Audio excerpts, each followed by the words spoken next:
Ángel tenía 42 años cuando todo comenzó a cambiar. Vivía en un pueblo pequeño de Córdoba, Veracruz, donde el sol quemaba las calles de tierra y las casas se apretaban unas contra otras como buscando compañía. Era un hombre común, de manos callosas y espalda encorvada por el trabajo duro. Cada mañana salía temprano a la construcción y cada noche volvía con apenas suficiente dinero para mantener a su madre y pagar las cuentas. Pero Ángel estaba cansado de ver cómo sus compañeros de trabajo llegaban en camionetas nuevas, mientras él apenas podía arreglar las goteras de su casa. Cansado de contar monedas para comprar lo necesario. Cansado de sentir que la vida lo había dejado atrás. Los fines de semana, Ángel buscaba consuelo en la cantina del pueblo. El lugar olía a cerveza derramada y tabaco viejo. Las paredes estaban manchadas de humedad y las sillas crujían con cada movimiento. Allí, rodeado de voces que se mezclaban con la música del radio, Ángel bebía para olvidar sus problemas. La botella era su única compañera, su escape de una realidad que lo aplastaba día tras día. Una noche de viernes, mientras apuraba su tercera cerveza, escuchó una conversación en la mesa de al lado. Dos hombres hablaban en voz baja, pero lo suficientemente alta para que Ángel pudiera escuchar cada palabra. Uno de ellos mencionó Catemaco, ese lugar del que todos en Veracruz habían oído hablar alguna vez. El lugar donde los brujos podían cambiar el destino de cualquiera que se atreviera a buscarlos. El corazón de Ángel comenzó a latir más rápido. Había escuchado historias sobre Catemaco desde niño. Su abuela solía contar que allá los brujos hacían milagros, pero también advertía que nada era gratis en este mundo. Ángel nunca había prestado mucha atención a esas historias. Las consideraba cuentos para asustar niños.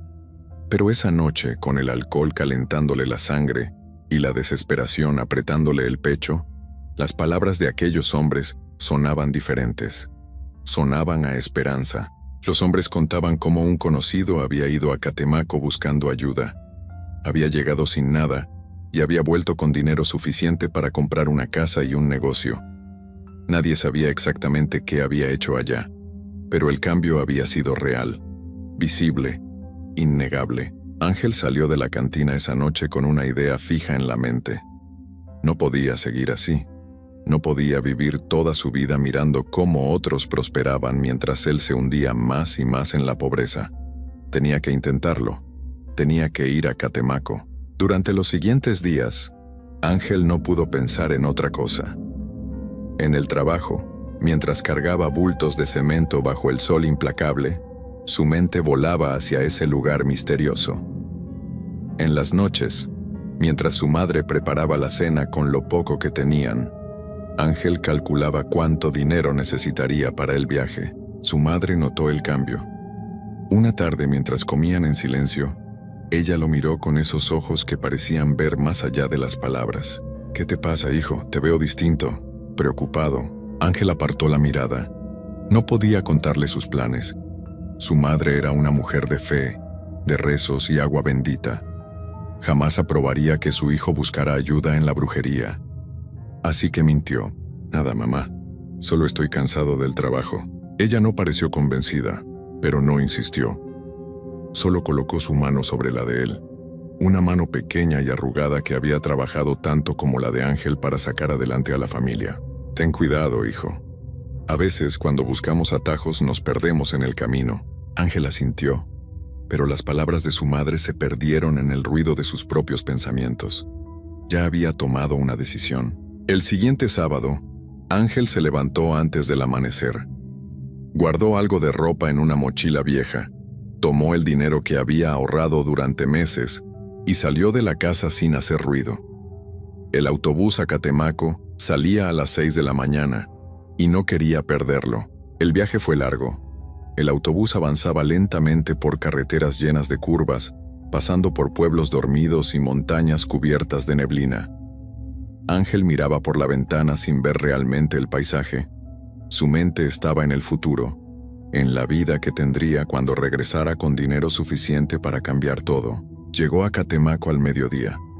El pueblo era diferente a todo lo que había visto antes. El aire se sentía pesado, cargado de algo que no podía explicar.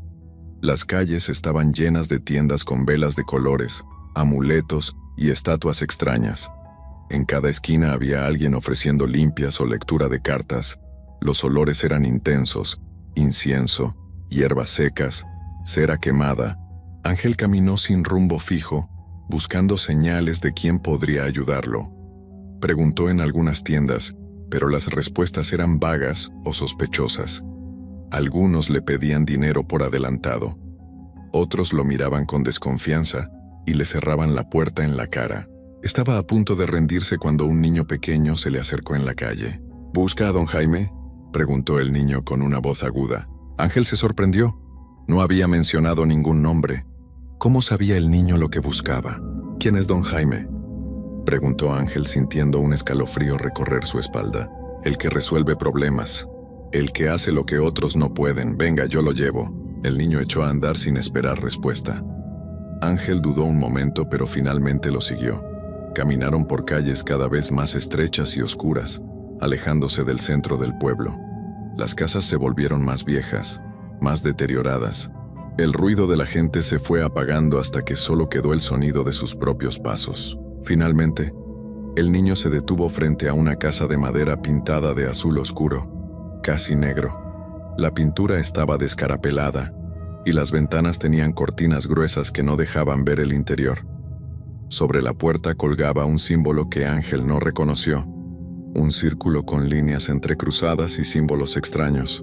«¿Aquí es?», dijo el niño, y antes de que Ángel pudiera darle las gracias o preguntarle algo más, el pequeño ya había desaparecido por donde habían venido. Ángel se quedó solo frente a la puerta. El silencio era absoluto. Ni siquiera se escuchaban pájaros o el viento entre los árboles. Era como si ese lugar estuviera separado del resto del mundo. Levantó la mano y tocó la puerta 3 veces. El sonido resonó más fuerte de lo que esperaba, como si la madera fuera hueca. Pasaron varios segundos. Ángel estaba a punto de tocar de nuevo cuando la puerta se abrió sola, sin que nadie la tocara desde adentro. Ángel sintió que el aire se le escapaba de los pulmones. La puerta se había abierto completamente, revelando un interior apenas iluminado por velas que proyectaban sombras inquietantes en las paredes. El olor a copal y hierbas quemadas golpeó su nariz con fuerza. Desde adentro, una voz grave y pausada rompió el silencio. «Adelante, Ángel, te estaba esperando». El corazón le dio un vuelco. ¿Cómo sabía su nombre? Nadie en Catemaco lo conocía. Nadie sabía que vendría. Las piernas le temblaban, pero algo más fuerte que el miedo lo empujó hacia adelante. La necesidad, la desesperación, la promesa de una vida mejor. Entró lentamente. La puerta se cerró detrás de él con un golpe seco que hizo eco en toda la habitación. Adentro, sentado detrás de una mesa cubierta con un mantel rojo desgastado, estaba don Jaime. Era un hombre de edad indefinida. Podría tener 50 años o podría tener 80. Su piel era oscura y estaba marcada por arrugas profundas que parecían contar 1000 historias. Llevaba una camisa blanca manchada y un sombrero negro que ensombrecía parte de su rostro. Pero lo que más impactó a Ángel fueron sus ojos. Eran oscuros, casi completamente negros, y parecían ver a través de él, como si pudieran leer cada pensamiento, cada secreto, cada miedo. «Siéntate», ordenó don Jaime señalando una silla frente a la mesa. Ángel obedeció sin decir palabra. La habitación olía intensamente a algo que no podía identificar. Había frascos con líquidos de colores extraños en los estantes, huesos de animales colgando del techo, y dibujos en las paredes que parecían símbolos antiguos. En la mesa había cartas viejas, piedras negras y un plato de barro vacío. «Ya sé por qué has venido», dijo don Jaime sin apartar la mirada de Ángel. «Quieres dinero. Quieres dejar de sufrir. Quieres lo que otros tienen». Ángel tragó saliva. No sabía qué decir. Era exactamente lo que había venido a buscar, pero escucharlo de la boca de ese hombre hacía que todo sonara diferente, más real, más peligroso. Sí, necesito cambiar mi vida. Necesito salir de donde estoy». Don Jaime sonrió, pero no fue una sonrisa amable. Fue una sonrisa que heló la sangre de Ángel. «Puedo darte lo que buscas. Puedo hacer que el dinero llegue a ti de formas que ni siquiera imaginas. Puedes tener la vida que siempre has soñado. Pero... Hizo una pausa larga, dejando que el silencio se volviera pesado. Todo tiene un precio. ¿Qué precio?, preguntó Ángel, sintiendo que su voz sonaba más débil de lo que hubiera querido. Don Jaime se inclinó hacia adelante. La luz de las velas bailaba en su rostro, haciéndolo ver aún más amenazante. La vida es un intercambio. Nada se da sin recibir algo a cambio. Yo te daré riqueza, pero tú me darás algo de igual o mayor valor. Algo que amas. Algo que te importa. Ángel sintió un nudo en el estómago. Las palabras de su madre resonaron en su mente. A veces, cuando buscamos atajos, nos perdemos en el camino. Pero la imagen de su vida miserable, de las cuentas sin pagar, de las miradas de lástima de sus vecinos, era más fuerte que cualquier advertencia. «Acepto», dijo Ángel, aunque su voz tembló al pronunciar esas palabras. Don Jaime asintió lentamente, como si hubiera estado seguro de esa respuesta desde el principio. Se levantó de su silla y tomó un cuchillo pequeño que estaba sobre la mesa. La hoja brillaba con un reflejo rojizo bajo la luz de las velas. «Dame tu mano izquierda». Ángel extendió su mano con el brazo temblando. Don Jaime la tomó con firmeza, y sin previo aviso, hizo un corte rápido en la palma. El dolor fue agudo e inmediato.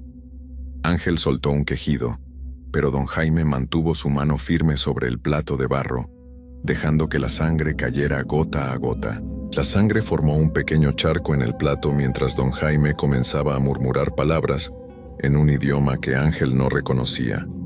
Las palabras sonaban antiguas, oscuras, como si vinieran de un lugar donde no debería haber lenguaje humano. La habitación pareció volverse más fría. Las velas parpadearon violentamente aunque no había corriente de aire. Ángel sintió un mareo repentino. Las paredes parecían moverse, las sombras cobraban vida propia, y por un momento tuvo la sensación de que algo más estaba en la habitación con ellos. Algo que observaba, algo que esperaba. Don Jaime soltó su mano y envolvió la herida con un trapo sucio. «Ya está hecho», dijo con voz grave. «El pacto está sellado. El dinero comenzará a llegar a ti de maneras inesperadas. Pronto verás los resultados. Pero recuerda bien esto, Ángel. Lo que más amas será lo que pagues. Cuando llegue el momento de cobrar, no habrá vuelta atrás. No podrás negarte. No podrás escapar». Ángel sentía la cabeza pesada como si todo fuera un sueño. Se levantó de la silla con dificultad y caminó hacia la puerta. Don Jaime no se movió. Solo lo observó con esos ojos negros e impenetrables. «Ve en paz, Ángel. Disfruta tu fortuna mientras puedas». La puerta se abrió sola nuevamente, y Ángel salió casi corriendo. Cuando volteó para mirar la casa, todo parecía normal. Solo era una vieja casa azul en una calle vacía. Pero el peso en su pecho le decía que algo había cambiado, algo irreversible. Regresó a su pueblo esa misma noche. El viaje de regreso fue una nebulosa. No recordaba haber subido al autobús, ni haber pagado el boleto.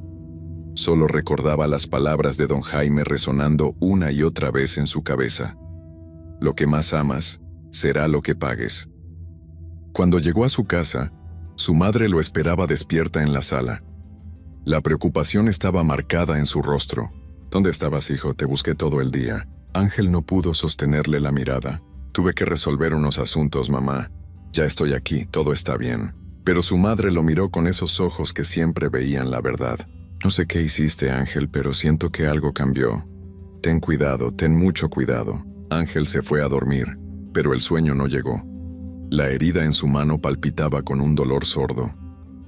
Cada vez que cerraba los ojos, veía el rostro de don Jaime y escuchaba sus palabras. ¿Qué había hecho? ¿Realmente había valido la pena? Pasaron 2 semanas. Al principio nada parecía diferente. Ángel seguía yendo a trabajar, seguía viviendo la misma vida de siempre. Comenzaba a pensar que todo había sido un engaño, que don Jaime era solo un farsante más de esos que abundaban en Catemaco. Pero entonces, una mañana de jueves, recibió una llamada. Era un abogado de la ciudad. Le informaba que un tío lejano, alguien de quien Ángel apenas recordaba el nombre, Había fallecido y le había dejado una herencia considerable. Dinero en efectivo.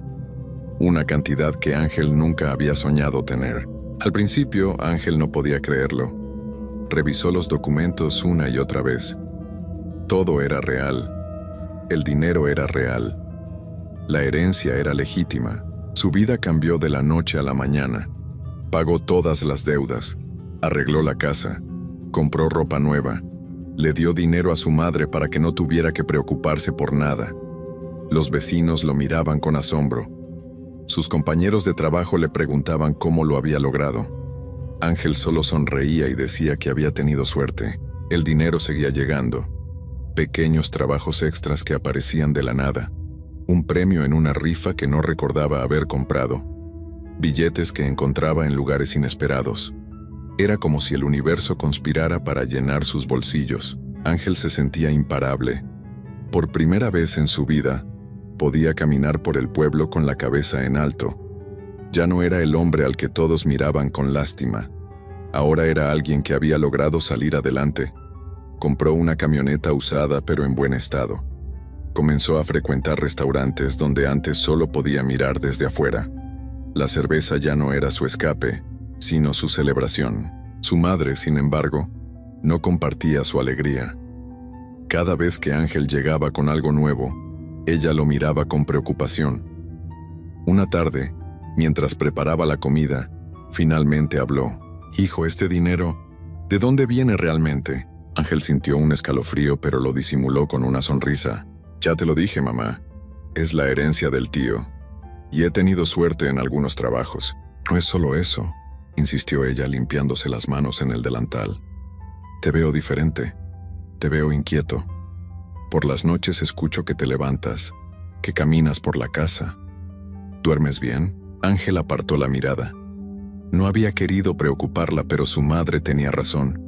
Las pesadillas habían comenzado poco después de que el dinero empezara a llegar. Sueños oscuros donde corría por calles vacías mientras algo lo perseguía. Algo grande. Algo con ojos que brillaban en la oscuridad. Despertaba sudando, con el corazón latiéndole tan fuerte que sentía que se le saldría del pecho. «Son solo sueños, mamá, nada importante».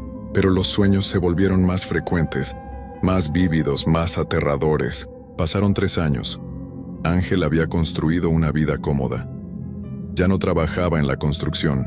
Había abierto un pequeño negocio que prosperaba sin que él entendiera muy bien por qué. Los clientes llegaban. El dinero fluía. Todo parecía perfecto, hasta aquella noche de octubre. Ángel regresaba tarde a casa después de cerrar el negocio. Las calles estaban vacías y oscuras. Solo las pocas luces de los postes iluminaban su camino. Caminaba tranquilo, pensando en lo mucho que había cambiado su vida, cuando escuchó un sonido extraño detrás de él.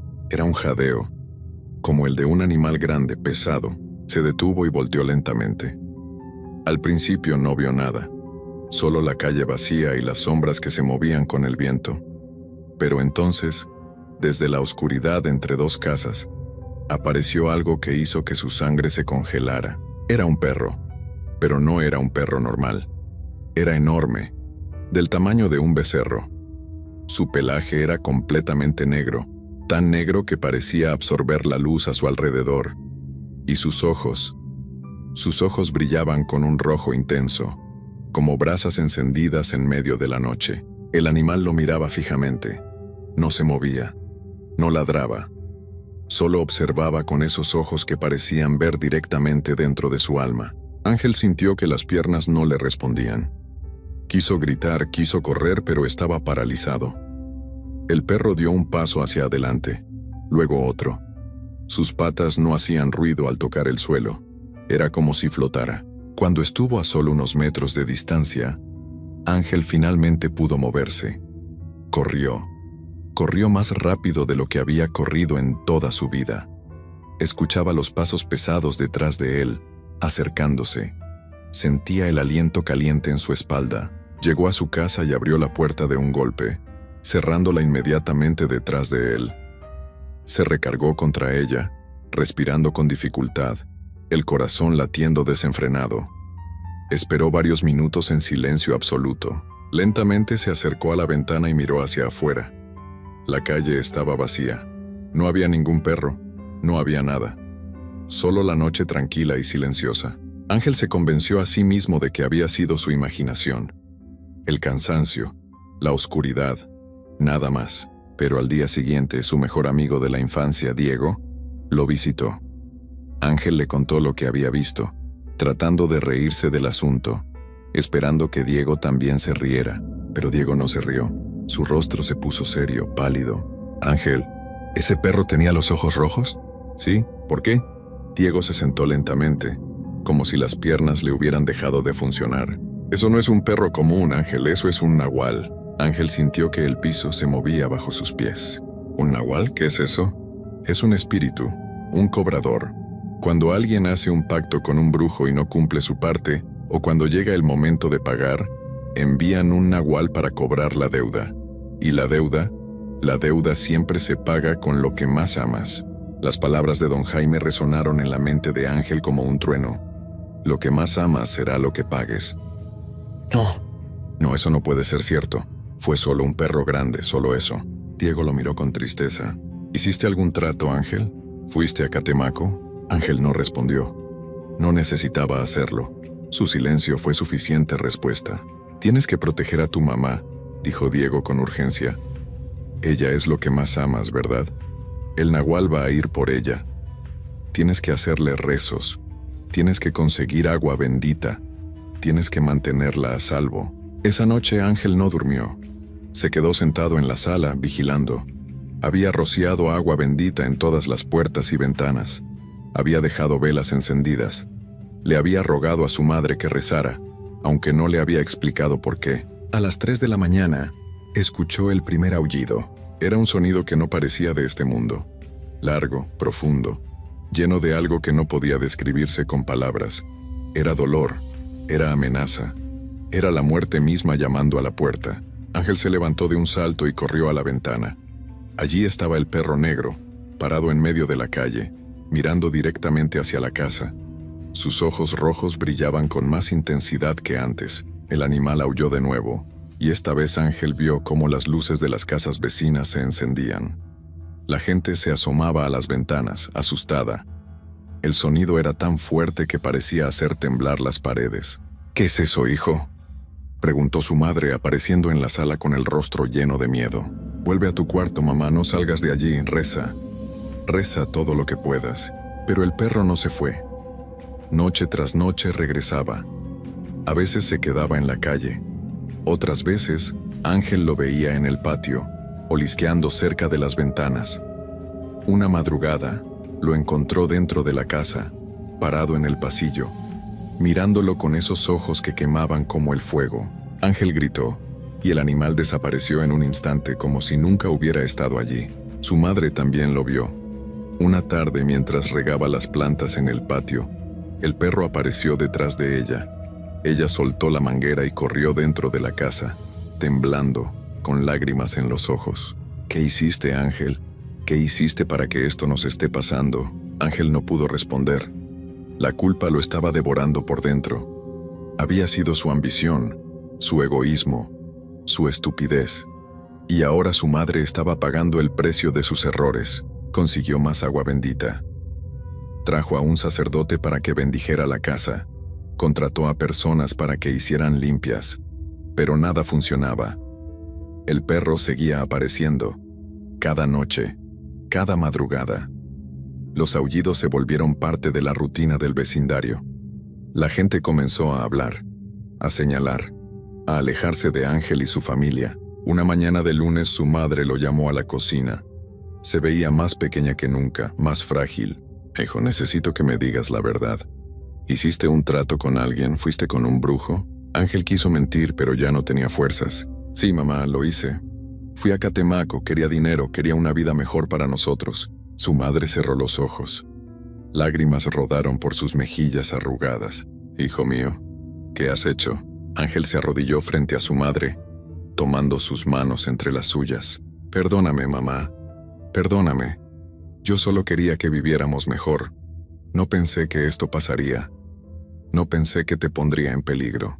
Su madre acarició su cabeza con ternura como cuando era niño. Tienes que ir a confesarte, hijo. Tienes que pedir perdón de verdad. Tienes que arrepentirte de lo que hiciste. Es la única manera, pero Ángel no fue. Se convenció a sí mismo de que todo era una pesadilla, que pronto terminaría, que si ignoraba al perro, si ignoraba los aullidos, eventualmente desaparecerían.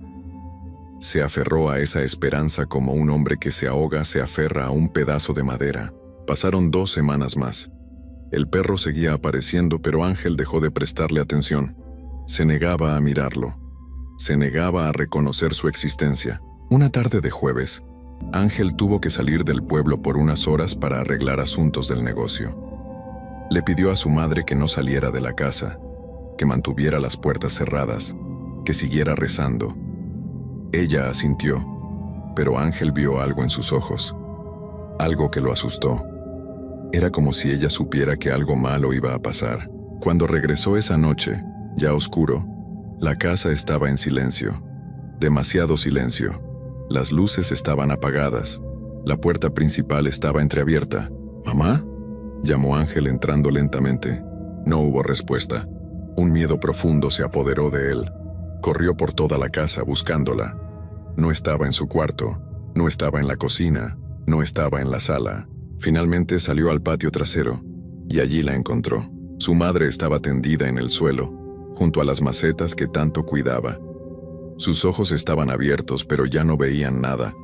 Estaban completamente blancos, como si hubieran visto algo tan terrible que su vida simplemente se había escapado de ella. Su boca estaba abierta en una expresión de horror absoluto.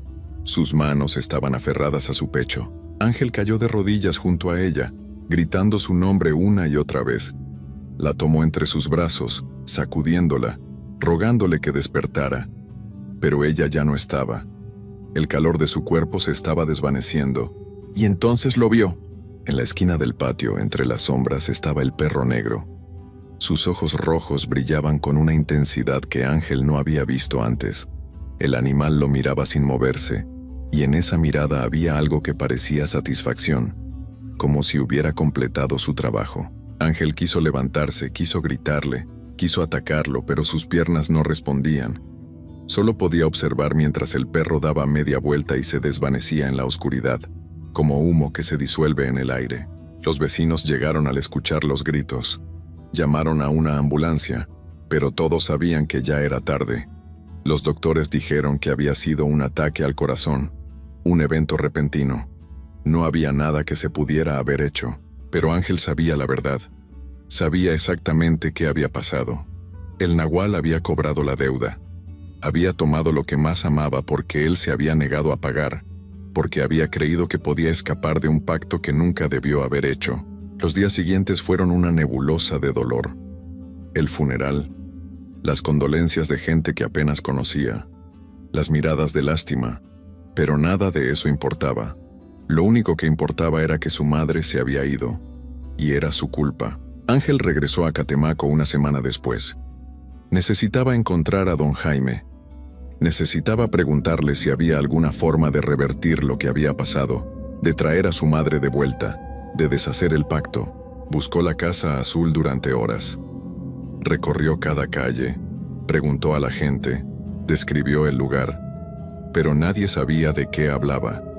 La casa no estaba. Donde debería haber estado, solo había un lote vacío lleno de hierba y basura. Parecía que nunca había habido nada allí. Preguntó por don Jaime. Describió su rostro, sus ojos negros, su voz grave. Pero nadie lo conocía. Nadie había escuchado ese nombre. Era como si nunca hubiera existido. Ángel regresó a su pueblo derrotado. Y entonces, todo comenzó a desmoronarse. El negocio empezó a tener problemas. Los clientes dejaron de llegar. El dinero comenzó a desaparecer tan misteriosamente como había llegado. Las deudas regresaron. La camioneta se descompuso y no tenía dinero para arreglarla. La casa comenzó a caerse a pedazos. En menos de un año Ángel había perdido todo. El negocio cerró. Tuvo que vender la camioneta por casi nada. Perdió la casa. Se quedó en la calle, durmiendo en donde podía, comiendo lo que encontraba. 5 años después, Ángel vivía en una pequeña habitación prestada en las afueras del pueblo. Trabajaba haciendo lo que fuera para conseguir algo de comida. Había dejado de beber, no porque quisiera, sino porque ya no tenía dinero ni para eso. Su cuerpo estaba demacrado. Su rostro había envejecido 20 años en 5. Su mirada estaba vacía, perdida en un pasado que no podía cambiar. Cada noche, antes de dormir, pensaba en su madre, en su rostro lleno de terror, en sus ojos blancos mirando a la nada, en cómo ella había pagado por sus errores, por su ambición, por su estupidez. A veces, todavía escuchaba los aullidos.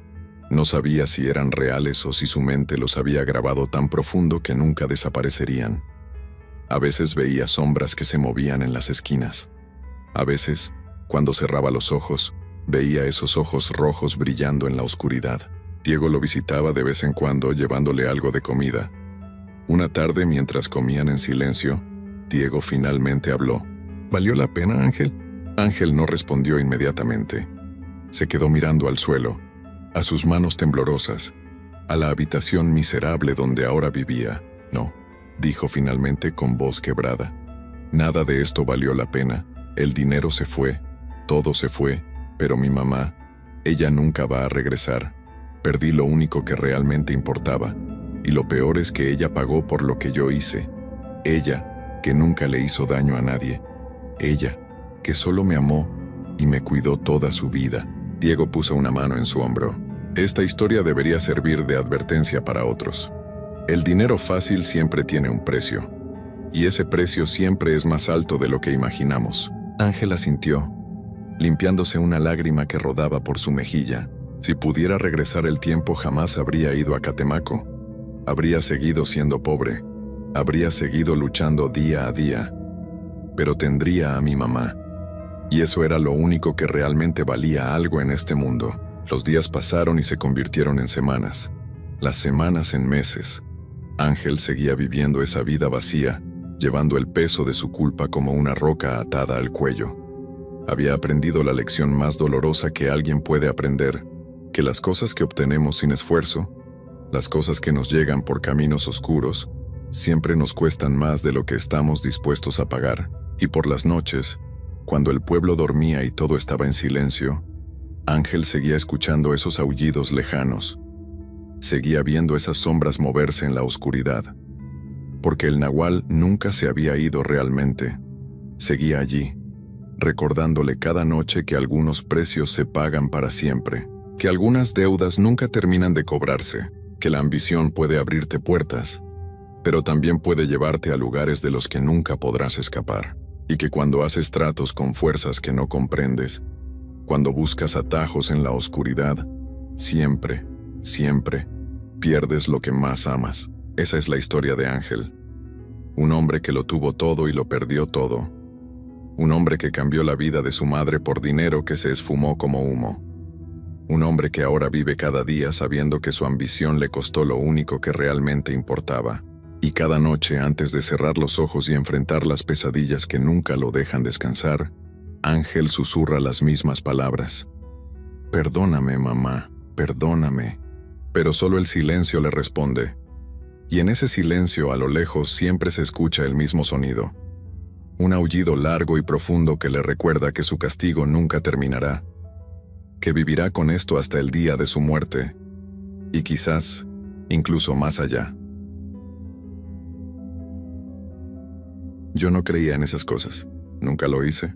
Soy ingeniero, trabajo con números, con planos, con cosas que puedo tocar y medir. Pero cuando tu hermana empieza a morirse frente a tus ojos y los doctores solo mueven la cabeza sin respuestas, te das cuenta de que la ciencia tiene límites. Mi hermana Lucía era una chica llena de vida. Estudiaba en la universidad y siempre tenía una sonrisa en el rostro. Pero hace 3 años, todo cambió. Empezó con cansancio, nada grave al principio. Luego, dejó de comer. Se fue apagando como una vela. Los estudios médicos no mostraban nada. Todos los resultados salían normales.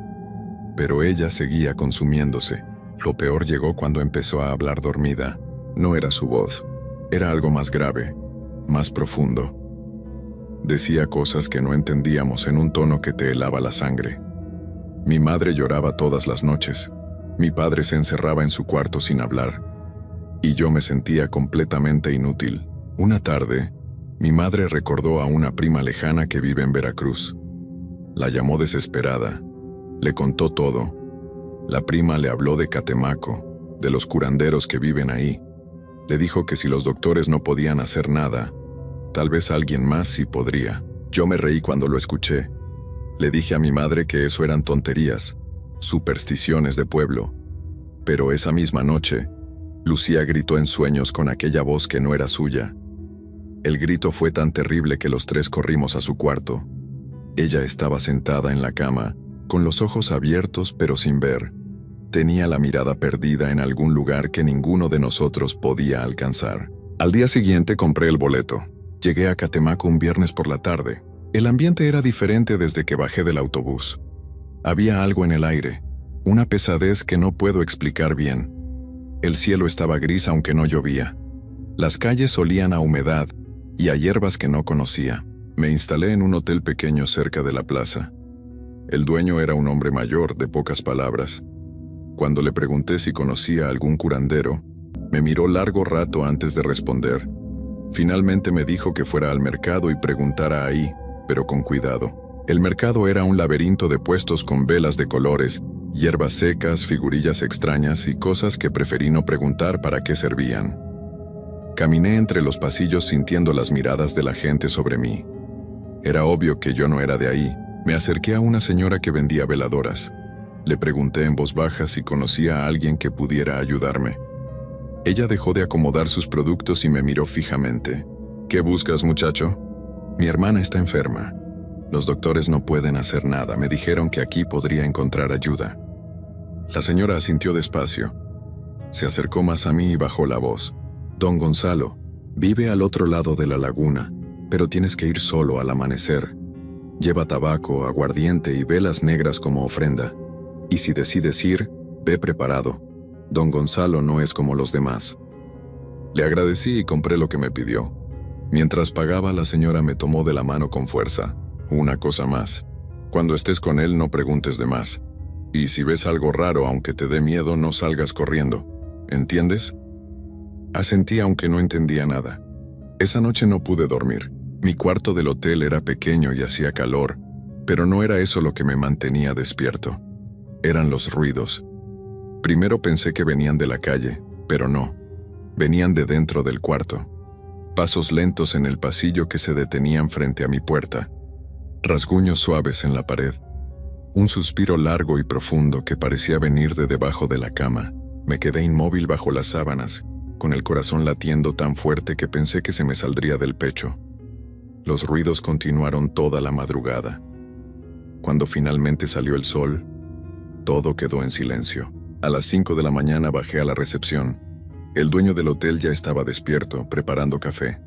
Me miró y supo, «¿Vas a cruzar la laguna?». No era una pregunta. «Sí, a ver a don Gonzalo». El hombre sirvió 2 tazas de café y me ofreció una. Bebimos en silencio un momento. «Ten mucho cuidado, muchacho. Don Gonzalo puede ayudarte, eso es cierto. Pero todo tiene un precio.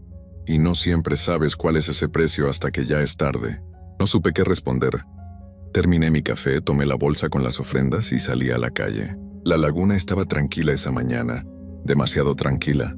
No había pájaros cantando, no había viento. El agua parecía un espejo oscuro que reflejaba el cielo gris del amanecer. En el muelle, había un pescador preparando su lancha. Era un hombre de mediana edad, con la piel curtida por el sol y las manos ásperas de quien ha trabajado toda su vida en el agua. Me acerqué y le expliqué a dónde necesitaba ir. Él dejó de arreglar sus redes y me miró de la misma forma en que todos me habían mirado desde que llegué a este lugar. «Don Gonzalo», dijo finalmente, «súbete, te llevo». No habló durante los primeros minutos. Solo remaba con movimientos lentos y seguros. El agua hacía un sonido extraño al chocar contra la lancha, como si estuviera más espesa de lo normal. Yo miraba hacia el fondo, pero no podía ver nada. Solo oscuridad. «Escucha bien lo que te voy a decir», habló el pescador de repente sin dejar de remar. Don Gonzalo es un hombre especial. Puede ver cosas que otros no ven. Puede hacer cosas que otros no pueden. Pero ten cuidado con lo que le pides. A veces lo que uno busca termina encontrando algo más. Sus palabras me dieron escalofríos. ¿Qué quiere decir con eso? El pescador no respondió de inmediato. Siguió remando. Luego señaló hacia el agua. Si ves algo raro en la laguna, no preguntes. No mires mucho tiempo y si escuchas voces llamándote, no respondas. ¿Me entiendes? Asentí, aunque sentía un nudo en el estómago. No había terminado de hablar cuando vi algo moverse bajo el agua. Era una sombra grande, demasiado grande para ser un pez. Se deslizaba justo debajo de nosotros, siguiendo la lancha. El pescador también la vio, pero no dijo nada. Solo remó más rápido. La casa apareció de repente. Un momento no había nada entre los árboles, y al siguiente ahí estaba. Era una construcción vieja, con paredes de madera y un techo de lámina oxidada. De las vigas colgaban manojos de hierbas secas y botellas con líquidos de colores extraños. Había símbolos dibujados en la puerta que no reconocí. El pescador detuvo la lancha en una pequeña orilla cubierta de hierba. Aquí es. Cuando termines, espérame en este mismo lugar. No te alejes y recuerda, no voltees atrás si escuchas algo raro al salir. Bajé de la lancha con las piernas temblorosas.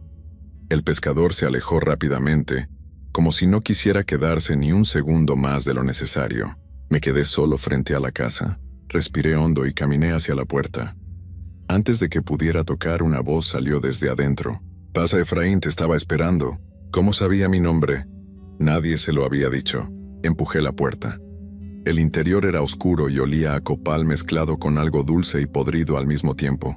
Había velas negras encendidas por todos lados. Las paredes estaban cubiertas de dibujos hechos con algo que parecía carbón. Huesos pequeños de animales colgaban del techo con hilos rojos. En el centro había una mesa llena de objetos que no quise mirar demasiado. Y ahí estaba él, Don Gonzalo. Era un hombre muy viejo, con la piel arrugada y manchada por la edad. Vestía de blanco sucio y llevaba un sombrero de paja deshilachado. Pero lo que más me impactó fueron sus ojos. Eran completamente negros. No tenían blanco ni pupila, solo oscuridad profunda. «Siéntate», me ordenó señalando una silla frente a la mesa. Obedecí. Dejé la bolsa con las ofrendas sobre la mesa. Él la abrió sin mirarme, revisó el contenido y asintió satisfecho. «Vienes por tu hermana, por Lucía». Mi corazón dio un vuelco. No le había dicho el nombre de mi hermana. ¿Cómo? No importa cómo. Lo que importa es que está en peligro. Tiene un trabajo encima. Alguien le hizo daño. Alguien cercano. Eso no puede ser cierto. Lucía no tiene enemigos.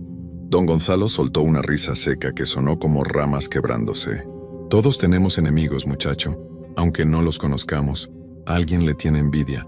Alguien quería verla sufrir. Y ese alguien pagó para que le hicieran esto. Negué con la cabeza. No podía creerlo. Pero entonces recordé la voz que salía de Lucía mientras dormía. Los gritos. La forma en que se estaba apagando. ¿Puede ayudarla? Don Gonzalo extendió su mano con la palma hacia arriba. «Dame algo de ella, algo que use o lleve siempre». Saqué de mi bolsillo un pañuelo que Lucía siempre llevaba consigo. Se lo entregué. Don Gonzalo lo tomó y lo apretó entre sus manos. Cerró los ojos y empezó a murmurar palabras en un idioma que nunca había escuchado. No era español, tampoco inglés ni ningún otro idioma que conociera. La temperatura en la habitación bajó de repente. Las velas empezaron a parpadear aunque no había viento. El aire se volvió pesado, difícil de respirar. Don Gonzalo abrió los ojos de golpe. Está atada. 3 nudos en hilo negro enterrados bajo tierra bendita. Cada noche la jalan más hacia el otro lado. Si no hacemos algo pronto, se irá para siempre. Sentí que el mundo se me caía encima. «¿Qué tengo que hacer?». Don Gonzalo se levantó lentamente. Caminó hacia un rincón oscuro y regresó con una pequeña bolsita de tela roja. Estaba cerrada con un cordel negro. «Esta noche, cuando el sol se oculte, irás a la orilla de la laguna. Busca el lugar donde los árboles forman una cruz natural. Ahí cavarás un hoyo y enterrarás esta bolsita. Mientras lo haces, repetirás estas palabras». Me enseñó unas palabras extrañas. Me hizo repetirlas una y otra vez hasta que las memoricé.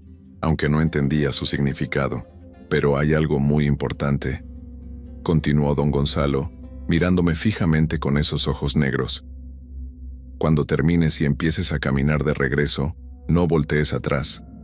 No importa lo que escuches. No importa lo que veas por el rabillo del ojo. No importa si escuchas voces conocidas. Camina hacia adelante y no voltees. ¿Me entiendes? ¿Qué pasaría si volteo? Don Gonzalo no respondió. Solo me entregó la bolsita y señaló la puerta. Vete ya y recuerda, no abras la bolsa, no mires lo que hay dentro. Tomé la bolsita.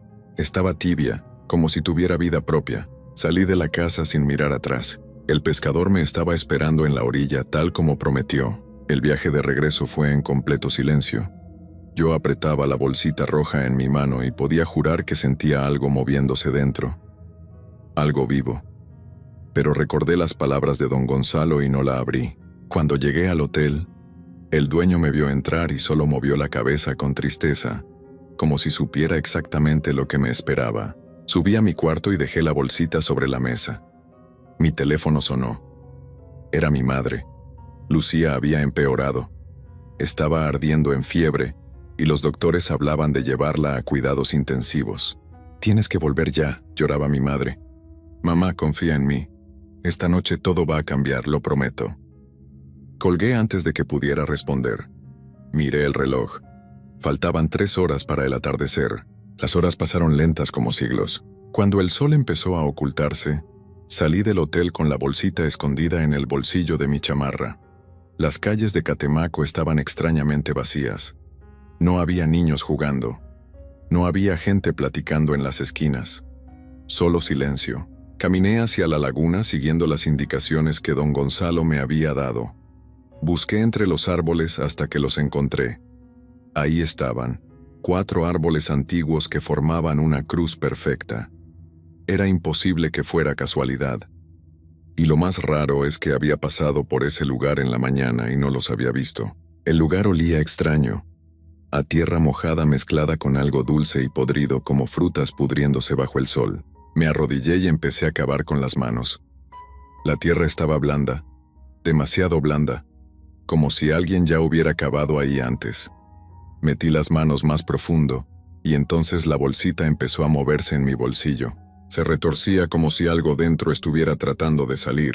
La saqué rápido y la metí en el hoyo. Empecé a decir las palabras que don Gonzalo me había enseñado. Mi voz sonaba temblorosa. El aire se volvió helado. Las sombras de los árboles se alargaron de formas imposibles. Terminé de enterrar la bolsita y cubrí el hoyo con tierra. Me levanté y empecé a caminar de regreso hacia el pueblo, recordando la advertencia. No voltees atrás.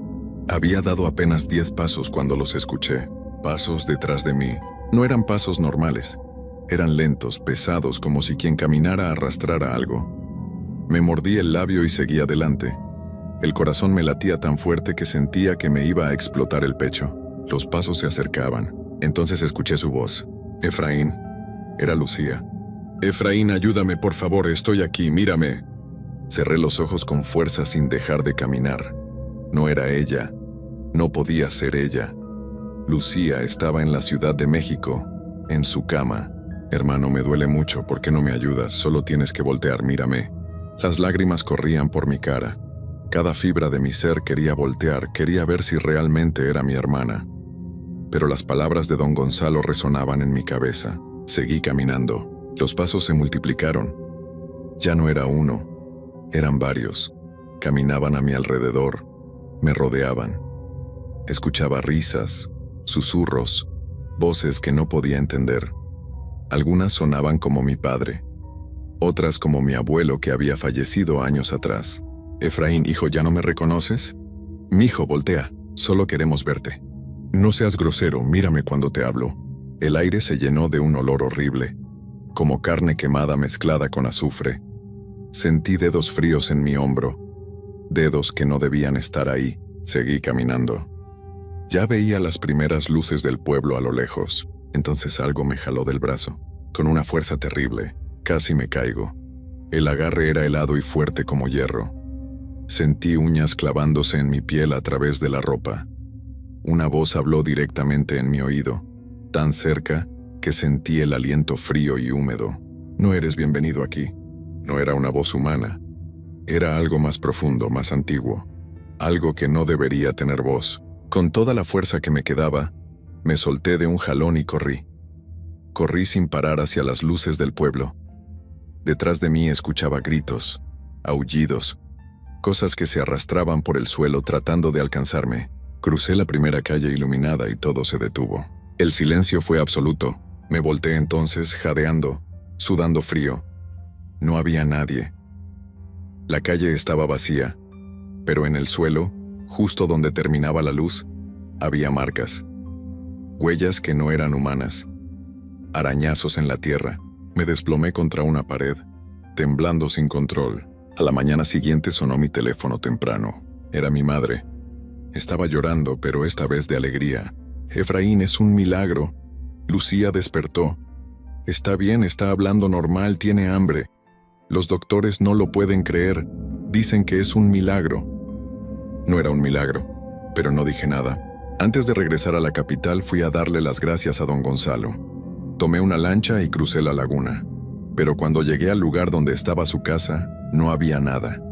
Solo árboles y maleza, como si nunca hubiera existido. Le pregunté al pescador. Don Gonzalo desapareció hace muchos años, muchacho. Nadie sabe a dónde se fue. Pero dicen que aparece cuando alguien realmente necesita ayuda, solo una vez, y después desaparece de nuevo. Busqué en mis bolsillos la bolsita roja que había enterrado. Quería verificar que todo había sido real, pero tampoco estaba. Había desaparecido. Regresé a la Ciudad de México esa misma tarde. Lucía se recuperó completamente. Volvió a ser la chica alegre de antes. Volvió a la universidad. Nunca recordó nada de lo que pasó durante su enfermedad. Un año después, me enteré de quién le había hecho el trabajo. Era alguien cercano, alguien que le tenía envidia por razones absurdas. No voy a decir quién. Esa persona tuvo un accidente extraño poco después de que Lucía se recuperara. Estuvo en el hospital varios meses, perdió muchas cosas. Yo sé que no fue casualidad. Nunca he vuelto a Catemaco. No quiero volver. Pero a veces, cuando estoy solo en mi departamento por las noches, escucho pasos detrás de mí. Pasos lentos que se detienen cuando yo me detengo. Siento un aliento tibio en mi nuca cuando no hay nadie cerca. Veo sombras por el rabillo del ojo que desaparecen cuando volteo. Recuerdo las palabras de don Gonzalo. A veces lo que uno busca termina encontrando algo más. Salvé a mi hermana. De eso no tengo duda. Pero algo de aquel lugar vino conmigo. Algo que me siguió desde la laguna. Algo que todavía está aquí, esperando en las sombras, observándome. Y cada noche, cuando apago las luces y me acuesto a dormir, rezo para no tener que voltear atrás nunca más. Porque hay cosas que es mejor no saber. Hay cosas que es mejor no ver. Y yo temo que algún día, sin querer, voy a voltear. Y cuando lo haga, voy a descubrir qué es lo que ha estado siguiéndome todo este tiempo.